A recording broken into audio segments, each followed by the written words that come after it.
Are you looking for inspiration on a daily basis? Then check out Deal to Heal Teas. With our inspirational teas, you're sure to find something to inspire you. That's dealtohealteas.com. Put some inspiration in your situation. Wear inspirational tea and be inspired all day. Let's go to dealtohealteas.com. Again, that's dealtohealteas.com. Hey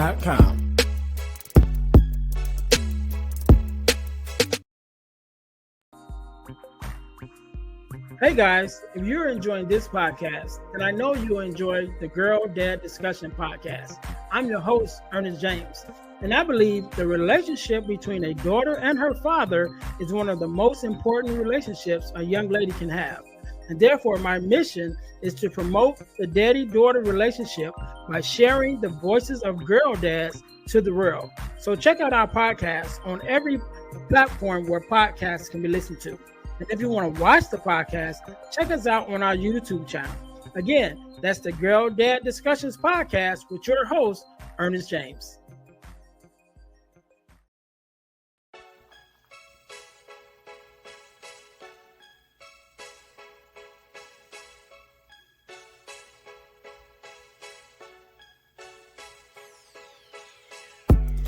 Welcome to Deal to Heal with E. James podcast. On this podcast, my guest and I will discuss topics and ways to help us to heal in every area of our lives.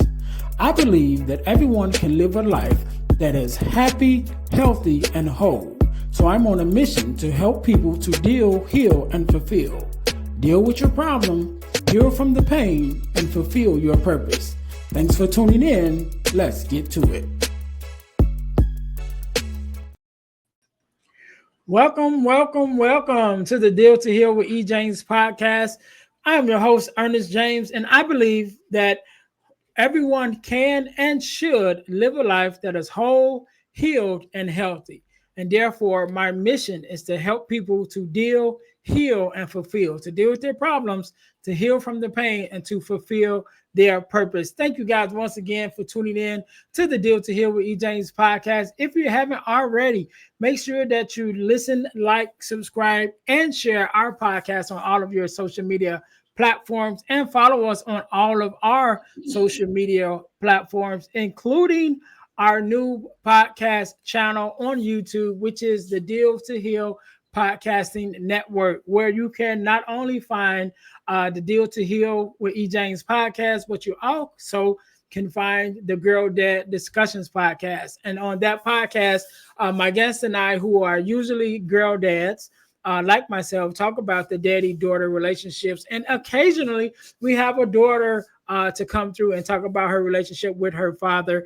And we do that podcast in order to combat the narrative of the absent father and the fatherless daughter. So make sure you go to our YouTube channel, the Deal to Heal Podcasting Network, in order to tune in to the Girl Dad Discussions podcast, as well as the Deal to Heal with E. James podcast. Make sure you guys go there and check us out on that YouTube channel.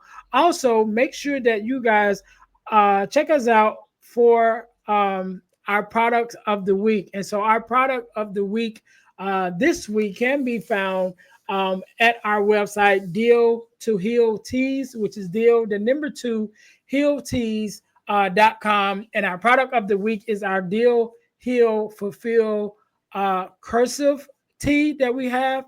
Of course, dealhealfulfill.org is our website. So this tea, and I'm describing it for those who are not looking at it on YouTube, but it's a black tea with the words Deal, Heal, and Fulfill in color and also in cursive. So you guys can go to Deal to Heal Teas, that's Deal, the number 2, healteas.com, in order to get your t-shirt, which is our product of the week for this week. So we're going to jump right in it today. Just like any other day, we are blessed with the guest, Miss Latrea. How you doing? I am well. How are you doing? I am good. I am good. First of all, let me say thank you for being here because you could have been doing anything else with anyone else, but you're here with me, and I definitely appreciate it. So we gonna jump right into this thing. Do me a favor, introduce yourself to my audience, and tell us a little bit about who you are and what it is that you do. Okay, well, for those that don't know me, my name is Coach Latrea Russ. Most people know me as Coach Latrea. I live in Wilmington, North Carolina. I have an 18-year-old daughter. I am also a preschool teacher. I teach 3 and 4-year-olds. Let's see what else. I'm an 8-time published author as well as a motivational speaker. I am a life coach. I work with the disabled population. I work with children that have multiple disabilities as well as their parents, helping them kind of guide them through the journey known as disability. Let's see what else. What else? Oh, yeah, I am disabled too, by the way. I forgot to mention Okay. that part. I am disabled. I am visually impaired and hearing impaired. I have a rare genetic syndrome called Pfeiffer syndrome, and it's spelled Pfiffer. And I'm going to explain a little bit about what Pfeiffer syndrome is because it's not one of those, I guess, well-known disabilities or what have Mhm. you. And it's so funny because I went to the doctor or the emergency room. I'm sorry, the emergency room the other day. Well, not the other day, last week. And when I told them about the disability, they went to pulling out medical books and, and asking me how to spell it and Googling it and everything. So clearly, it's not one of those disabilities that is very familiar. So let me go ahead and explain a little bit about what it is. Mhm. So Pfeiffer syndrome is in the category of what we would consider craniofacial deformities. And what a craniofacial deformity is, it's a deformity that affects your facial area. It affects your skull. It affects the shape of your head. It affects your eyes. It affects just your whole facial area. Um, Mhm. there are a number of syndromes that fall under what would be considered a craniofacial deformity. I happen to have Pfeiffer syndrome. And what that means is when I was born, my skull was not completely completed, if you will. Meaning Mhm. I had some areas in my skull where I did not have any bone. Okay. So it was like I had a half a skull, if you will, to make it make sense. I had like a half a skull. Um and what little bit of skull that I did have was crushing my brain. So when I was born, my skull was crushing my brain. Um, I had my first operation when I was 2 months old. I've had over 35, 45 operations throughout the course of my life. Um, I was given the life expectancy of 9. As you all can see, I am well past 9. Mhm. Um, the second life expectancy I was given was 35. I will be 46 in February. So you can't tell me God ain't good. And Amen. I want to stick that in there. Sometimes we put all our faith into what man says. Oh, he's a doctor and he knows and he went to school for this and this, that, and the third. And yeah, he did go to school for that. And he did go to school to study those things, but he doesn't have the final say. Right. Love it. Love it. Love it. So I want to go back a little bit to one of the things you said. So you said you're a coach and you coach persons with disabilities also. Uh-huh. My company, more than my disability, has kind of gone through a number of changes from when I Hmm. started. I started more than my disabilities back in 2014. And in the beginning, it was discovering your abilities, is what it used to be called. but it's gone through a lot of different changes, if you will. I started out helping or assisting people with disabilities with independent living skills, like those people that are disabled and they want to live on their own and they want to learn basic living skills like how to wash clothes, Mhm. how to cook basic meals, how to do the things that able-bodied people sometimes take for granted, like True. like washing clothes. That's a simple task for most able-bodied people. Most able-bodied people can wash clothes. Most able-bodied people understand the concept of sorting whites from darks and putting the clothes in the washing machine and so on and so forth. But you have some people with disabilities that it requires some training for them to learn that concept. Doesn't mean they can't learn it. It just means it requires some training. I'll give you an example. When you first learned, who taught you how to write a check? How did you learn to write a check? Actually, at that time, they were still teaching it in school. So we had Okay. a class Okay. Okay. called home economics, Oh, but they okay. don't even they Okay. don't even do that no more. Well, the reason I asked you that is because for some people with disabilities, they have a class called life skills. And Mhm, in a life skills class, they teach you how to write a check, how to open a checking account, how to do those things that most able bodied people don't have to go to school to learn. They mhm. just, I don't know how they learn, but they don't have to, it's not a class that they have to go Right. to learn. But for some disabled people, it is. For some disabled people, they got to go to school to learn how to do these things. So that's what the sector I was working in when I first started my business. And then from that point on, I started teaching. I became a preschool teacher. And from the time I started up until now, every child that I had, not every child, but every class I've had one or two children in that class that had a disability, that had some type of a challenge or some type of a learning curve or something. Mhm. So I was able to reach them in a way that other teachers were not.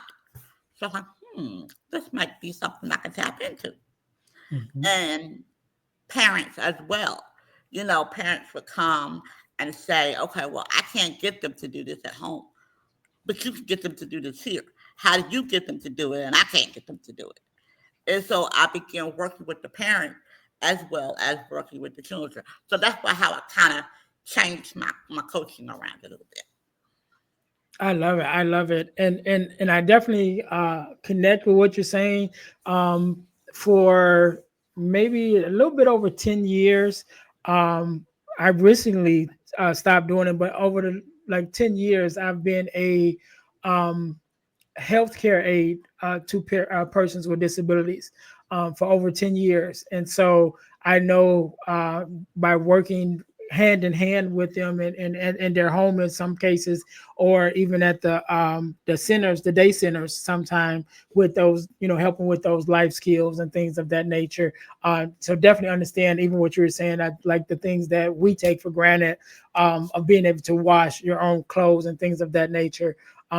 Definitely being, and like I said, working in the home with some of my clients, I've been able to assist them in, even washing their own clothes and washing dishes and things of that nature. That again, a lot of us able bodied, should we say, for lack of better terms, have taken for granted over the years. And so definitely appreciate you and thank you for the work that you do. So let's go back a little bit into your own personal story. you know um Definitely, I understand that because of your own um disability, that puts you in a special place. But sometimes, even with our own the things that we go through personally, there are some of us who may go through something, but they still don't want to teach nobody else or help nobody else that may be going through that same thing. So what makes you different, and what was that initial thing that to you to say, okay, I know I'm dealing with this, but now I'm going to also help others that's dealing with it as well? Because I remember being a kid and I remember being a young adult and I remember how much I struggled because I didn't have anybody that went before me, if that makes Hmm. sense. Hmm. I didn't have anybody that went before me and said, "This is how you navigate through this." And that it's funny you asked me that because that was always the struggle in the beginning of my business because nobody went before me. Nobody had done, and I'm not saying this to my own horn, but nobody Hmm. has done what I'm trying to do at this point. So I can remember being a kid and being a young adult and not seeing anybody that looked like me, not seeing anybody that looked like me and was being successful, not seeing anybody that looked like me that was going to college and making things happen in their lives and doing what they needed to do. And not to say that there wasn't any out there, I Hmm. just did not have the privilege of seeing any that looked like me. Right. So and then as I got older and got into this field a little more, I started meeting little girls that look like me. Like right now, I know two young ladies, and they're like, what? One is about 10 and one is about 2. And she looks just like I did when I was little. And it blew my mind because when I was a kid, due to my facial difference, nobody looked like me. Like I Hmm. never saw anybody that looked like me. So when I started going out and seeing other people that looked like me, I was thinking to myself, okay, you know what? That's going to be my goal. My goal is going to be to help them navigate through this because I didn't have anybody to navigate, to help me navigate through it. So I didn't have anybody to help me navigate through the bullying. I didn't have anybody to help me navigate through the stairs. I didn't have anybody to help me navigate through being teased and taunted because of the way I looked. I didn't have anybody to navigate me through how to develop my self esteem, how to raise my self esteem, how to be the best person that I could be in spite of. I didn't have anybody to show me how to do that. So I made it my mission to be the one to show other people that you might not have the same disability that I have. You may not have the same facial difference that I have, but I can still show you how to maneuver through the stares, the bullying, the teasing, the taunting, everything that comes with having a disability. Yeah, yeah, and I want to touch into that a little bit because definitely just hearing you mention it, I can tell that there was, even at that time, especially being a child, some painful situations. You know what I mean, and some painful and some heartache that came from the bullying and things of that nature. How did you allow that, or how did you begin to use that, even to push you forward, even to this purpose that you have now? Because I always say that there's always some experiences that we have, and we live through it. But how are you now taking those same experiences and using it to help you with your purpose? Well, what I've done is I've taken those experiences and I've removed the negativity from them. And I've used them in a positive way. I've used them to push me to my purpose. I've used them to push me. Like for example, one example in particular, I had a young lady when I was in the ninth grade. We were in English class in the ninth grade, and she turned around and she looked at me and she prefaced it with, "I don't mean no harm." Now, just want to put this out there. Nine times Mhm. out of 10, if somebody starts a sentence with, "I don't mean no harm," there's Mhm. typically going to come some harm behind the next sentence. But Right. just Yep. saying. So, with that being said, she said, "I mean no harm. But if I had a child that looked like you, I would throw it in the trash can. Now, that statement haunted me, oh my gosh, well into my 30s. I'm not Mm, ashamed to say that either. It haunted me well into my 30s. But I learned to take what I need from it, use what I need from it, not to sit there in it, not to let it fester, but take what I need and use it as my push. And that's what mm, I tell people. I actually have a workshop that I teach about how to take your pain and use it to your purpose. And the three things that I talk about is how you acknowledge. First, you have to acknowledge the pain, mhm, and you can't get through something until you acknowledge that it hurts. You can't get through something painful until you acknowledge that it hurts. And a lot of times, people don't want to acknowledge pain because it hurts. Well, it's supposed to hurt. It's pain. So right. it wouldn't hurt if it wasn't pain.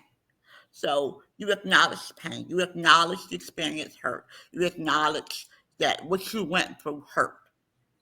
Once you acknowledge it and sit in it for a second, not your whole life. You're not going to stay there. You want to Mhm. sit there and feel and go through the process of feeling those emotions. Once you go through the process of feeling those emotions, then you're going to take what you need from it. Once you take what you need from that experience, that painful experience, because even though it's a painful experience, it's going to provide you something that you need. So you take what you need from that painful experience and you use that experience or what you took from it as your propeller to push you, as your gas. You put it in your car, and that is your gas. That is the gas that's going to push you forward. Yes, yes, I love it. I love it. One of the things that you talk about, and I'm sure even in this journey from pain to purpose, that there had to be some healing that had to take place on your part, right? And Mhm. definitely I'm sure that even some of the persons that you work with, that is usually part of where they come to you at in that healing space, still on that journey that you've been through. So how important is the healing part of it, for yourself first of all, but then also for those who you are coaching, that they even kind of start there, with the healing from the Yes, from the yes, inside. yes. For me, I can't help nobody if I'm not healed. I can't be of service to anybody. Excuse me. I can't be of service to anybody if I'm not healed. If I'm not healed, if I'm not made whole, if no, not made whole, but if I'm not healed in that area, I can't help anybody else. That's like trying to teach somebody how to swim and you don't know how to swim. You Mhm. can't teach somebody something that you haven't learned. You can't teach somebody how to do something that you don't know how to do. You both can't learn at the same time. The teacher Right. can't be learning at the same time the student's learning. One of y'all gotta already know what you're doing. Right. So in order for me to be able to successfully help people, there were some areas that I had to heal in. I had to heal from that comment. Oh, wait a minute, hold on. Oh, my chair did something crazy. Okay, sorry about that. I had to heal from that comment. I had to not allow one comment to govern the rest of my life. I had to Mhm. decide that I was not going to let one person and one comment have control over the rest of my life. I just wasn't going to do it. It was too much living that I had to do. God put me on this earth to do too much to allow one person and their comment to stop me. Mhm. So once I realized that and once I figured that out, then it got to a point where I'm like, okay, God, you gave me this story. You gave me this experience for a reason. There's a reason that I had this experience. There's a reason that I had this story. And I had to seek God to find out what was it. And then when I did that, it was like, it's not for me. It's not for me. It's for your viewers. It's for the people that's going to see this. It's for the people that's going to hear this. It's for the many people that I've touched in my speaking. It's for them. Nothing, absolutely nothing that I have gone through has anything to do with me. It had nothing to do with me. Yeah, I went through it. I was the sacrificial lamb that went through it, Mhm. but I went through it so that I can come out of it and show you how to get through it. See, it's always going to be harder. It's harder to create a door versus walking through a door. Mhm. When you have to create a door, you're starting from scratch. You don't got nothing. You just got a piece of whatever, and you got to create something out of that. But when you're walking through a door, you just turn the knob, open the door, and walk through. God called me to create a door versus walking through a door because there was no door for me to walk through. I didn't Mhm. have a door to walk through. I had to create my own door. I had to create my own path. And that's what makes my business so hard sometimes because I'm creating it as I go, but I'm creating it for other people. I'm creating it so other people don't have to. I'm creating it so other people don't have to struggle the way that I did. But when it comes to healing for my client, that is the very first thing to talk about. And most of the time, what that looks like, oh, I don't like this chair. Most of the time, what that looks like is accepting your disability. And I think that is the hardest thing that I have worked with people with is learning to accept your disability. Because I ain't even gonna lie to you. That was something I struggled with for a long time. For a long time. And now I see why I struggle with the things that I struggled with. Because now I get to help the people that's coming to me get through what I had to get through. And yeah, I mean that right there is the hardest piece of the puzzle to fit is learning Mhm. to accept that this is just what it is. It's not a good thing, it's not a bad thing, it's just what it is. And you have to make the best of what you got. You Mhm. have to learn to make the best of. No, you might not be able to do everything. No, you can't. I'm sorry. You have a disability. Yes, you do. But it's not the end of the world. It's not Mhm. a death sentence. Your life doesn't stop. Your world don't stop. You have a disability. So you learn how to take that disability and make it work for you.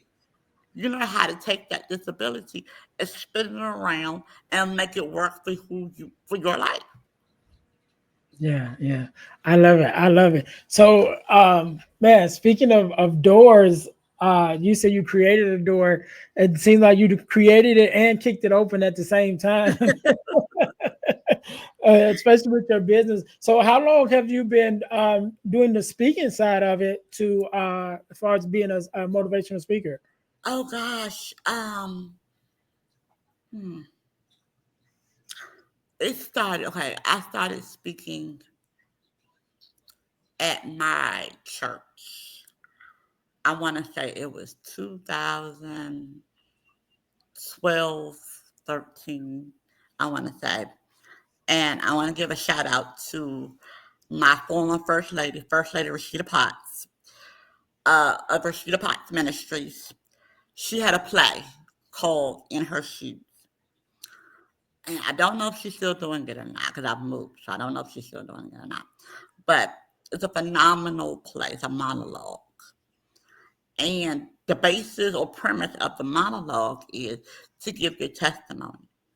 But Mhm. you give your testimony from the perspective of in her shoes. Like, walking in someone else's shoes, you're walking through their testimony.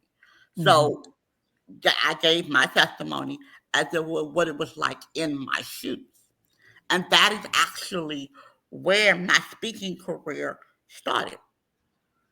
And it was so crazy because when she first started doing it, I wanted to be in the background. I wanted to help with the lighting I wanted to help with the Mhm. mechanics of it all. I Right. was not about to get up there and do that. I'm like, get somebody else to do it, okay? I'm not doing that. But she wouldn't take no for an answer. She just kept pushing and pushing, pushing and pushing and pushing. And I think when I did it the first time, that is when my healing started. Mhm. That is when my real healing started. Having the ability to get up on stage and display the emotion and the feelings that I was going through in the moment.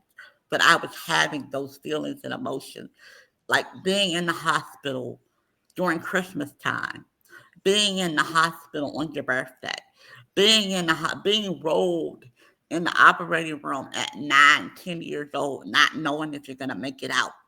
You know, going in surgery at 10 o'clock in the morning, coming out of surgery at 2 o'clock in the morning the next morning. Losing so much blood that they don't know if you're gonna make it or not. You know, having going back to those going back to those experiences and reliving those emotions allowed me to heal from those experiences. And not to mention, and we haven't even talked about this, but not to mention the experiences that I had with my home life. My parents were addicted to drugs. My mom was addicted to crack, and my dad was an alcoholic. So as you can guess, that made for a tumultuous life household. Um, so going through that on top of dealing with a disability, I ended up in the foster care system at 12 years old. You know, I bounced around from one abusive foster home to the another abusive foster home for 6 years. I was finally adopted at 16. When I was adopted at 16, I was adopted into the home of a child molester. Mhm. So just being able to get on stage and release all of that, I mean, that was where my healing started at. That is where my healing started at, and that is where my speaking career started at. But I also want to give a shout out to Sean Fair of Sean Fair Consulting. I tried out for the Leadership Experience Tour back in 2000. Let me see, had to be 18, 19. And I tried out for that speaking tour. That's one of the biggest speaking tours that you can be on. And I tried out for it. And I was like, I'm not gonna get on this tour. I'm not gonna make this tour. So you know how you try out for something and Mhm. you're like, yeah, I didn't do so hot on that. That wasn't my most shining moment. But nonetheless, he called me back and I got on the tour. And I traveled, and that was what brought my speaking to the forefront. That is what brought my speaking to the masses, to the wider population. Mhm. I did that tour twice. I want to say no, I did that twice. I want to say I did it twice. Yeah. So that's actually what put me on the map. The Sean Fair Leadership Experience Tour. So on that tour, how many dates did you guys have that you spoke Well, on? the way it worked out is it's 3 day a 3 day process. So you get there on a Wednesday, and then when you get there on a Wednesday, Thursday you do interviews, you do pictures, you do um, just a whole day filled of just interviews and photo ops and professional photos and practicing and so on and so forth. Mhm. Um, and then the same thing on Friday. Saturday is the big day. There are usually anywhere between 15 to 25 speakers on this tour. And both times I opened it. So Mhm. I was the first one both times. I didn't want to be the first one, but managed to find myself as the first one to open it. So yeah, Okay, nice, nice, nice. And so, not only are you a speaker, but you're also an author, yes, eight-time author. yes, yes, yes. And this last book that you wrote, um, you even mentioned about even doing a part two, which we definitely would be interested in hearing that. But let's talk about your current book. I mean, you can talk about all of them. Okay, Give well, us a little bit about the ones prior, and then we'll get into this last project that you've written. okay. The first book I remember writing was, and it's crazy because I've been writing since I was 8, 9 years old. Writing has been a way to escape my life. Because Mhm. when you write, you can be anything you want to be. You could be Right. tall, you could be short, you could be thin, you could be fat, whatever you want to be. That's what you can be. So that was my way of creating my own fantasy world outside of my reality. So the first book I wrote was called Green Tea and Other Forms of Meditation, which I have a funny story about that title because I can close my eyes and go back to the day God gave me that title. I was in the hospital. I was about 8, 9 years old. I was sitting in the hospital bed, and he just, I mean, I don't know if he does it to you guys, but he just kind of dropped it in my spirit. Green tea and other forms of meditation. Now, I'm 9. I'm like, what am I going to do with this? What am I supposed to be doing with this?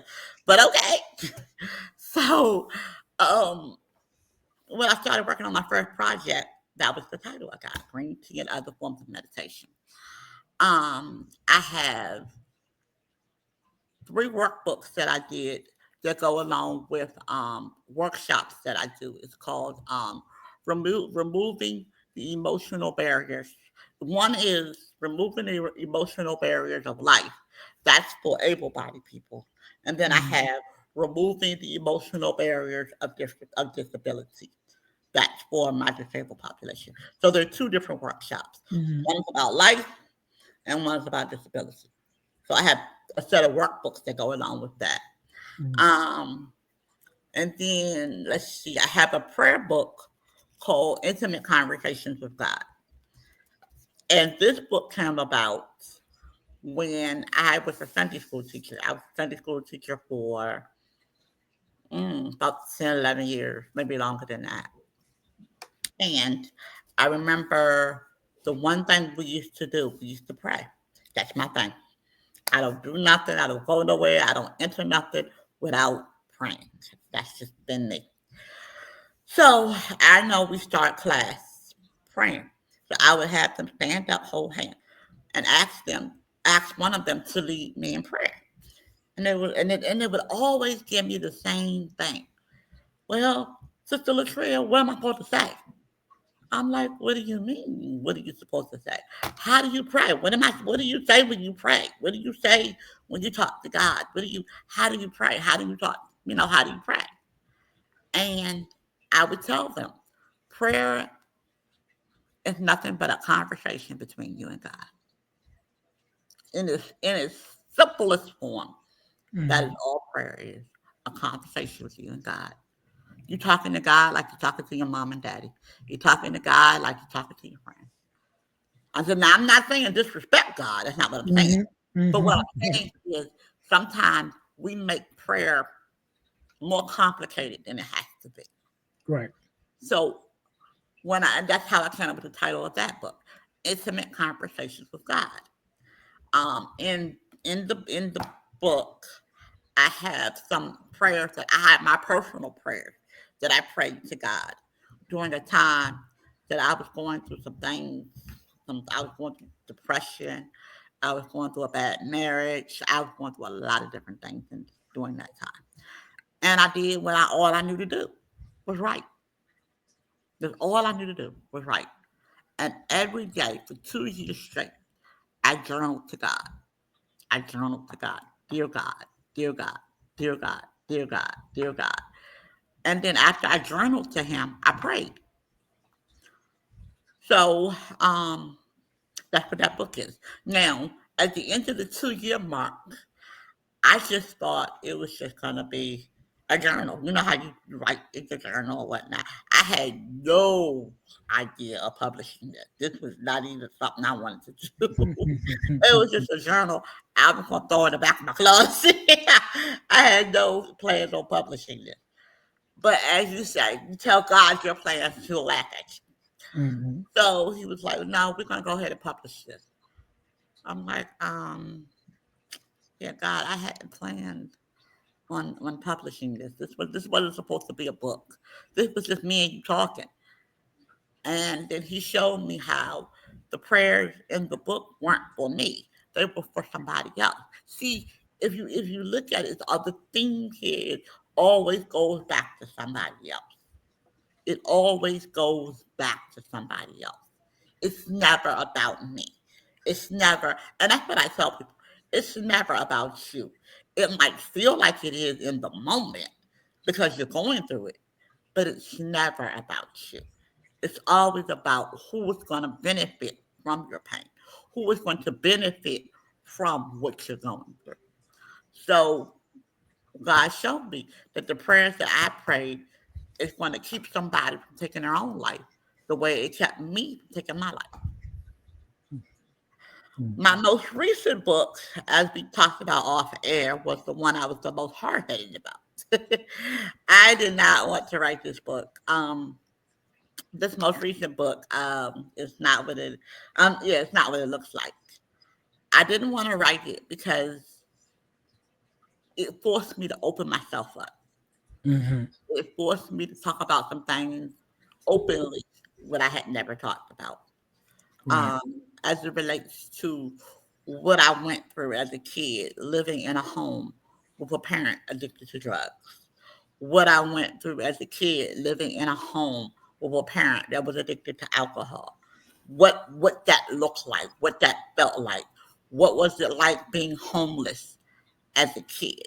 You know, what is it like being homeless and walking the streets as a kid? What does that look like? What does that feel like?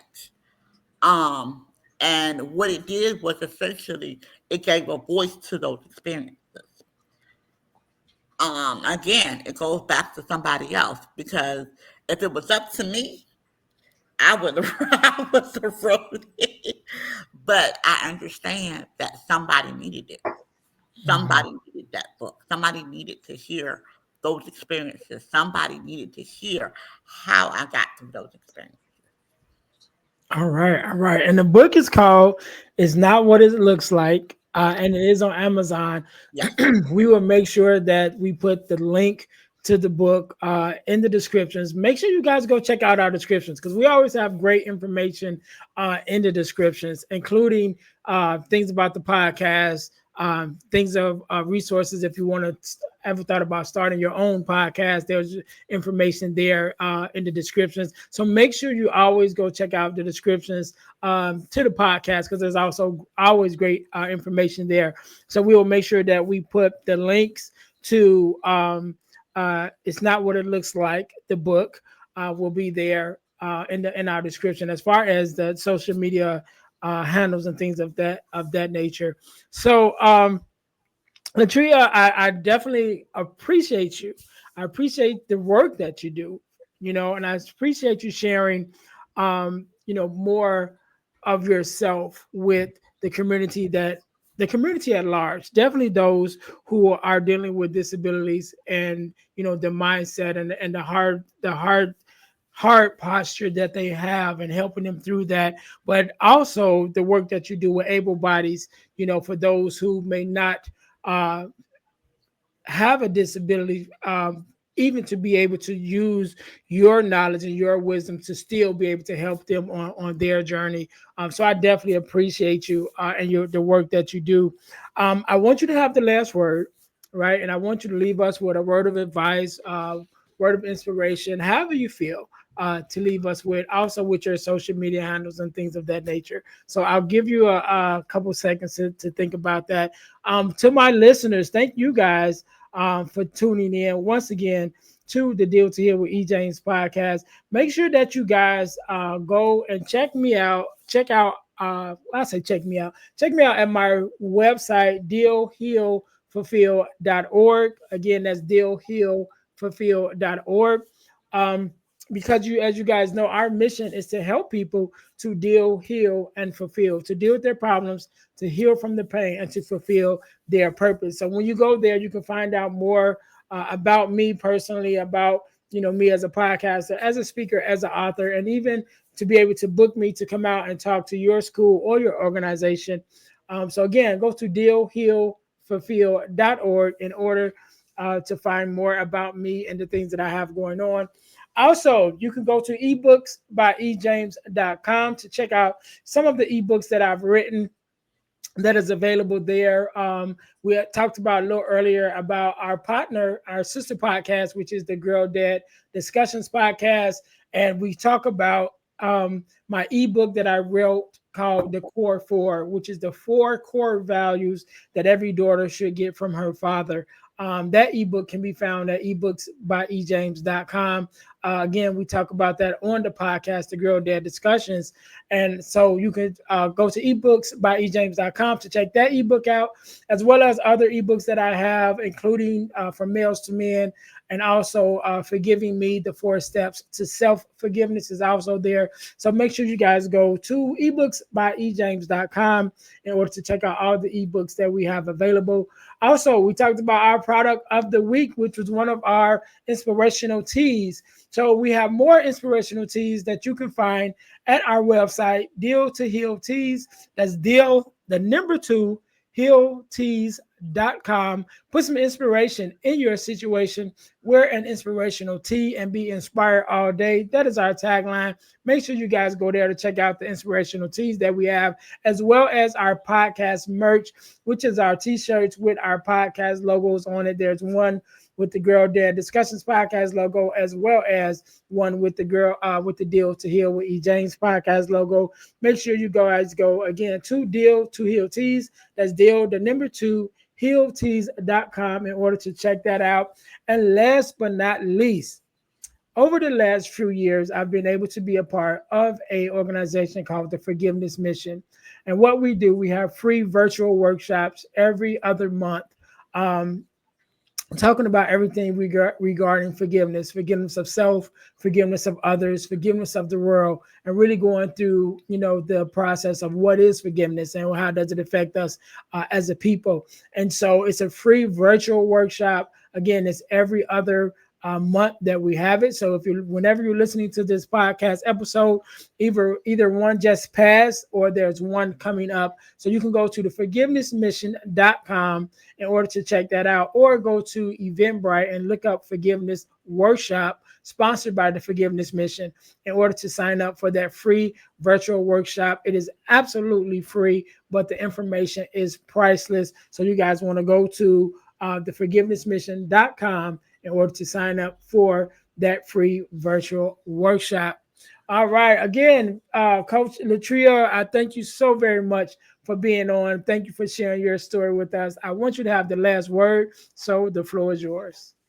Okay, well, I want to say you can catch me on Facebook at my name, Latrea Anita Russ. That's my personal page. I do a lot of stuff there. I have another page, Speaker Latrea. I have my business page, what is it, More Than My Disability. Then I have on TikTok, it's Speaker Latrea Russ. And then I also have Coach Latrea. TikTok is, not TikTok, I'm sorry. Instagram, it is Coach Latrea 79. Those are all of my Instagram handles where I can be reached. You can send me an email at coachlatrea@gmail.com. You can go to my website, www.coachlatrea.net. You can go there. You can purchase all of my books. You can also purchase, I have some other merchandise there as well for you to purchase. You can join the mailing list. I have some wonderful things coming up. next year that I'm getting ready to launch next year, connected to the mailing list that you would only be able to get if you are on the mailing list. So I encourage you to go and connect with me on my mailing list. There's a lot of perks to being on my mailing list. So yeah, the final word I have is